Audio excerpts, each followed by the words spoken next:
All right, bracketology, bubble watch time. That means we're bringing in our bracketologist, Jerry Palm. Selection Sunday is this weekend, so we're getting down to the wire of teams trying to boost their chances for the big dance.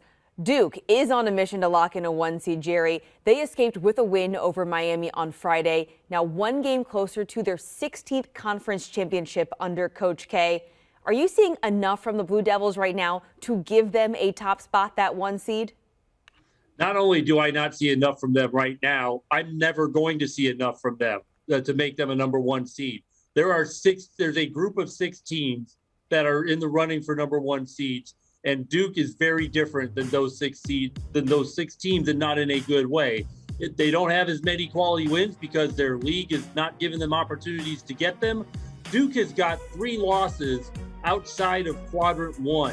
The 6 teams that are in competition for number 1 seeds have a combined 3 losses outside of quadrant 1, and one of Duke's is a quad 3 loss. They're just not the same. The only way the committee could make Duke a number 1 seed is if they just look at them and, in spite of all the evidence, decide they're one of the 4 best teams. But there's no evidence really to support that. All right, well, let's talk about Virginia Tech. They're going to be playing in the ACC tournament championship game for the first time in school history. They just put a hurting on North Carolina. This is a quad 1 win for the Hokies. This latest run they're on, does this move them any more on the bubble for you? Yeah, it gets them closer to the bracket for me. I don't think it's going to put them in yet because, again, the ACC, it's their best win of the season, this win over North Carolina, because it's on a neutral floor, and they've got, a win over Notre Dame on a neutral floor. But there just isn't strong enough wins in this league to push Virginia Tech into the bracket. And this is probably going to be good for their net because they won by a big margin, and the net cares a lot about margin of victory. But this is a team whose resume does not match its net rankings. And I think that they probably have to win. Of course, if they do win tomorrow, it'll be an automatic qualifier. And I think that's what they really need.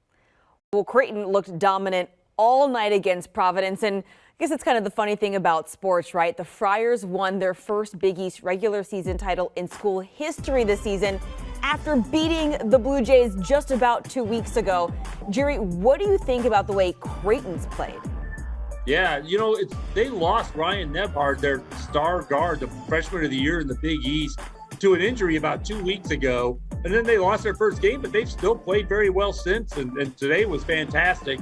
Caught Providence obviously on a bad day. That's usually what happens when you've got 2 good teams in a big margin like this, is that, one plays great and the other not so much. So it's, but great. Creighton has done a really good job of solidifying itself in terms of, reproving that this can still be an excellent team, even without Nebhard, which it bodes well for Creighton going into the NCAA tournament. Jerry, who are you dubbing as the biggest winner from Friday's games? It's got to be Texas A&M. I mean, the Aggies went and beat Auburn, a potential number 1 seed, knocked them off the top line of the bracket, and then secured its own place in the field with that win. When they beat Florida yesterday, what they really won was an opportunity to play this game, and they took full advantage of it. It was a great performance by the Aggies, and one that showed that they belong in the NCAA tournament. All right, how about on the flip side? Who took the biggest loss and hit to their resume? Yeah, it's got to be VCU, I think. VCU lost to their in-town rival Richmond, and VCU was really the best at-large candidate besides Davidson in the A-10. If this league is going to put 2 teams in the field, the best-case scenario was for somebody to beat Davidson in the championship game of the conference tournament, and Davidson could be an at-large. But the second-best scenario was Davidson and VCU playing each other for the conference championship, and now that can't happen. So it's all or nothing pretty much on Davidson right now unless someone else wins the league. All right, we're going to be one night closer to Selection Sunday. Jerry, what are some of the top games that you're watching on Saturday? Well, the biggest one, especially involving bubble teams, is Memphis and SMU, the 2 and 3 seeds in the American Conference Tournament. They're both pretty squarely on the bubble. I think SMU needs this game more, despite the fact that they've already beaten Memphis twice this season, but their strength of schedule is pretty poor. They have those 2 wins and a home win over Houston, but SMU might be in a position of actually having to win the conference, but they can't do that if they don't beat Memphis. I think Memphis still has a chance as an at-large team. If they lose this game, the chances for SMU, though, are not nearly as good.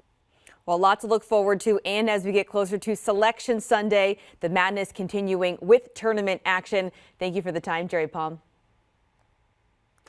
Brackets are back, and you can get in the madness today on the CBS Sports app.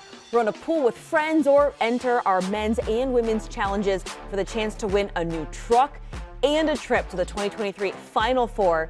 Get the CBS Sports app or visit cbssports.com/brackets. Sign up today. Do you want a sports network that delivers everything that matters about the game? The highlights, the picks, the instant analysis, no yelling, no fake debates, no politics. Hit the subscribe button and never miss a moment.